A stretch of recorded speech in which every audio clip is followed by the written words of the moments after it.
Andhra Pradesh deputy CM Pawan Kalyan భద్రతపై అనుమానాలు వ్యక్తమవుతున్నాయి. పవన్ కళ్యాణ్ కార్యక్రమాలలో వరుసగా జరుగుతున్న ఘటనలతో ఆయన సెక్యూరిటీపై జనసేన వర్గాలు ఆగ్రహాన్ని వ్యక్తం చేస్తున్నాయి. తాజాగా మంగళగిరి క్యాంప్ కార్యాలయంపై ఓ అనుమానిత డ్రోన్ చక్కర్లు కొట్టింది. దాదాపు 20 నిమిషాల పాటు ఆఫీస్పై డ్రోన్ సంచరించినట్లుగా తెలుస్తోంది. డ్రోన్ వ్యవహారం ఇప్పుడు రాష్ట్ర వ్యాప్తంగా చర్చనీయాంశంగా మారింది. డ్రోన్ ఘటనపై డిప్యూటీ సీఎం కార్యాలయ సిబ్బంది ఏపీ డీజీపీకి, గుంటూరు కలెక్టర్కి, ఎస్పీకి సమాచారాన్ని అందించారు. దీనిపై పోలీసులు విచారణ చేపట్టారు. ఇదిలా ఉండగా గత కొన్ని రోజులుగా వై కేటగిరీ భద్రతలో ఉన్న పవన్ అధికారిక కార్యక్రమాల్లో భద్రతా వైఫల్యాలు వెలుగు చూస్తున్నాయి.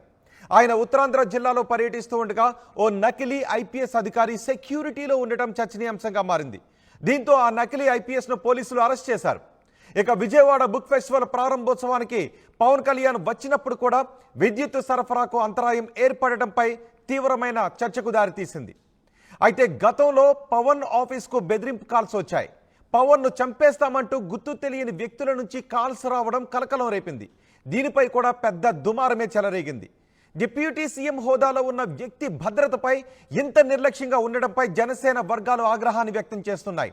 వరుస ఘటనల నేపథ్యంలో పవన్ కళ్యాణ్పై భారీ కుట్ర జరుగుతోందంటూ ఆయన అభిమానులు ఆందోళన